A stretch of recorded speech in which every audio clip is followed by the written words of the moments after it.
Et Eh bien, effectivement, il était con. Et ça a fonctionné? Bah, disons que ça a bien dû le calmer un petit moment, mais alors après, pour ce qui est de le détruire complètement, fallait pas trop rêver non plus.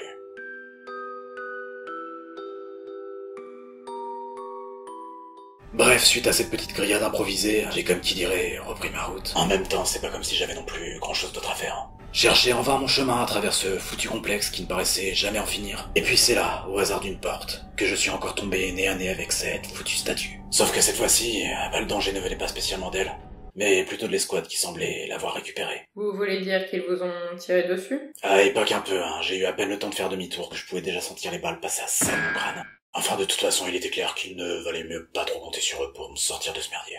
Bref, j'ai fui comme j'ai pu, mettant d'ailleurs assez facilement de la distance entre nous. Après, il est clair que trimballer un truc de cette taille, ouais, ça devait quand même pas mal les ralentir. Et puis c'est là, après quelques minutes, que je me suis retrouvé devant cette passerelle, au bout de laquelle se tenait ce nouvel SCP, et ce qui semblait être une pelote de laine. De laine. Oui, avec des yeux. Enfin, je vous avoue qu'à ce stade-là, Doc, plus rien ne m'étonnait. Bref, le machin paraissait peu agressif, se contentant de rouler paisiblement d'avant en arrière, comme s'il se perçait lui-même. Bon, après, par prudence, je l'ai quand même observé quelques minutes. Et puis bon, ne voyant pas de danger, j'ai décidé de doucement m'approcher. Et c'est à ce moment-là que ce con s'est littéralement jeté sur moi. Bon, après, en soi, il ne m'a rien fait de spécial.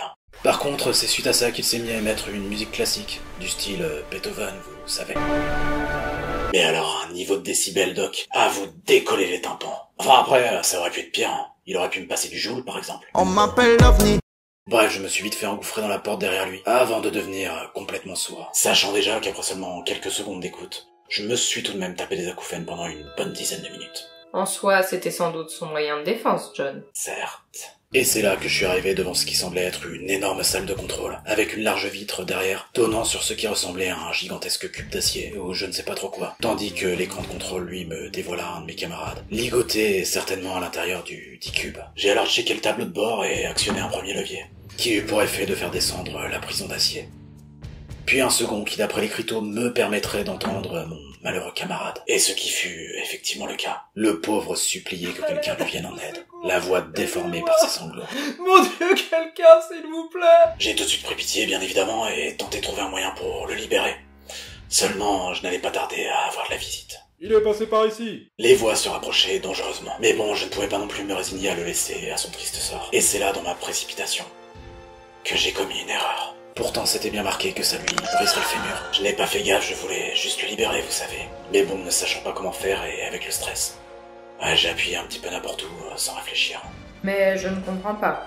Pourquoi lui briser le fémur? Pourquoi? Mais tout simplement pour s'en servir comme appât, Doc. D'appât pour un SCP. Un nouvel SCP? Oh non, Doc. Une vieille connaissance. Et là, alors que les voix de l'escouade se faisaient de plus en plus pressantes, je compris tout. Le cube d'acier était comme qui dirait sa prison, et le classe D à l'intérieur, un moyen de le récupérer, dont j'avais facilité le processus, en le faisant gueuler à en perdre haleine. Enfin bon, malheureusement, à partir de là, je ne pouvais plus faire grand-chose pour lui.